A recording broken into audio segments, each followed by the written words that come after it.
Blessed third week of Easter, beloved community. Today we're going to look at our passage from the Gospel of Luke, Luke 24, in which Jesus, a resurrected Jesus, appears to his disciples and asks them that profound question. Y'all got anything to eat around here?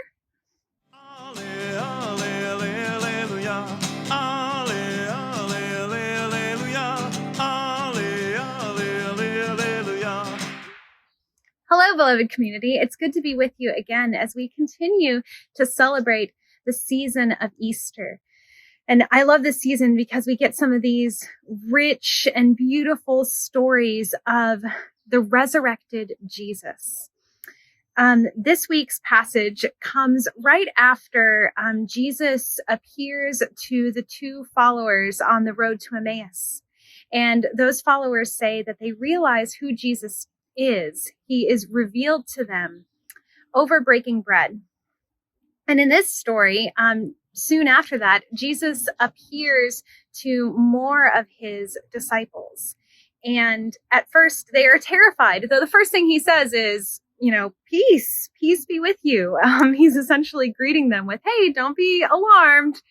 And yet they're still terrified because they know that Jesus was killed. And at first they even suspect this may be a ghost. And Jesus affirms to them, I'm not a ghost. I am a flesh and blood human being, so much so that I would like to eat something. And so they feed him. I love this story because I think it says something about human beings. And also, I think it says something about who we are as the church. It says something about human beings because, well, the thing is, in my 35 years on this earth, I've never met a human being who doesn't have to eat. And here we see that our resurrected Lord is a human being with flesh and blood. He's no ghost. And he still needs to fill that flesh and blood body up just like we all do. That's something that all human beings have in common. And eating is so central to Jesus's ministry. And he's always feeding people. He's always sitting down at table with people. He's always breaking bread with people. And so much so that that's how people know him. That's how people know who he is. And even in these revelations of his resurrected self, he sits down to eat with people. We've been talking lately how the resurrection is cosmic. It's huge. It changes everything. Death no longer has power over us. The victory is won. And yet it's also revealed to us in the simple things that are right in front of us, like breaking bread together and filling up your human body with the things that it needs. And that is resurrection too, because that is what brings healing and life and wholeness. And so we have Jesus eating with his friends again. And I think that says something about what we are called to do as the church, that we are called to do those things that human beings have to do together. We are called to create hospitality for one another. As Jesus sits and eats some fish with his friends, it says that he opens their minds to understand the scripture. It's as if, in this moment, again, cosmic and yet right here, right now, and relational, in this moment of sitting down and eating with their friends,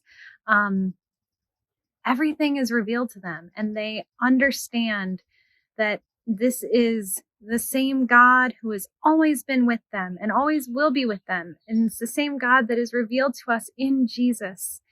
And it all makes sense, not because they've logicked it out, not because they've read something or heard something super compelling, not because, they, were able to, write the perfect thesis or dissertation about who Jesus is and what he's about. It happens in the moments of hospitality, of breaking bread together, of doing the things that make us most human. because our God is a God who cares about human beings and always has, and reveals God's self to us in those very human things, and wants life, thriving, and wellness and wholeness for these human lives, these flesh and blood human bodies. And even though Jesus doesn't always show up asking for food, we see Jesus in every single person who shows up. Every single person who shows up looking for some food, Jesus is there.